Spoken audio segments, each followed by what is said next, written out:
How do you know the expansion valve is bad and it's time to replace it? Welcome back to Top 5 Auto Repairs. How do you know your expansion valve is failing? When an expansion valve is stuck open or clogged, you're going to notice all sorts of AC problems. The first sign that you know that your expansion valve is failing is going to be your AC is going to be blowing inconsistent cold air.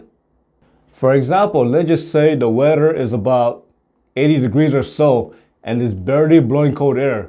And let's just say when it hits around 97, 98 degrees or higher, you're gonna notice that the AC may not blow cold air at all.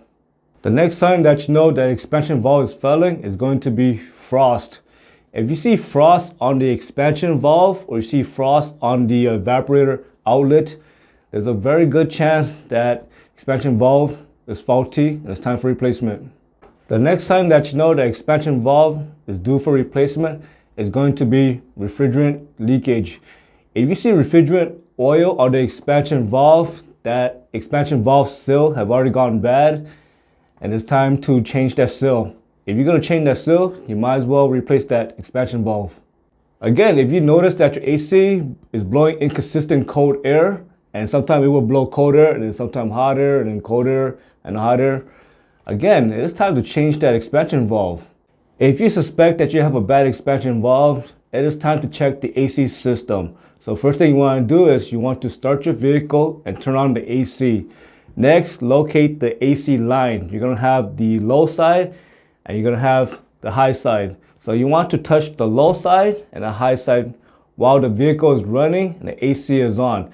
If you feel that both of the low side and the high side of the AC lines are both warm, there's a good chance the expansion valve is faulty. Usually the low side of the AC line should feel cold and the high side of the AC line should feel warm or semi-hot. Next, you want to check for frost on the expansion valve. So to locate the expansion valve, in most cases, it's going to be located underneath the dashboard, which is not easy to get to. And if you're lucky, it's going to be located right on the firewall, and there's going to be an AC line going to it. In that case, you could check it for frost. Before you say the expansion valve is bad and it's time to replace it, there are a lot of things you should check in the AC system before replacing the expansion valve. For example, you want to make sure that you don't have any leak in the AC system. You want to make sure that the AC compressor is working properly. You want to make sure that the condenser is not damaged. You want to make sure that the AC belt is in good condition and is not slipping on the AC pulley. And there's a lot of things you must check before saying that expansion valve is bad. I hope you found this video useful. As always, thank you for watching and subscribe to Top 5 Auto Repairs.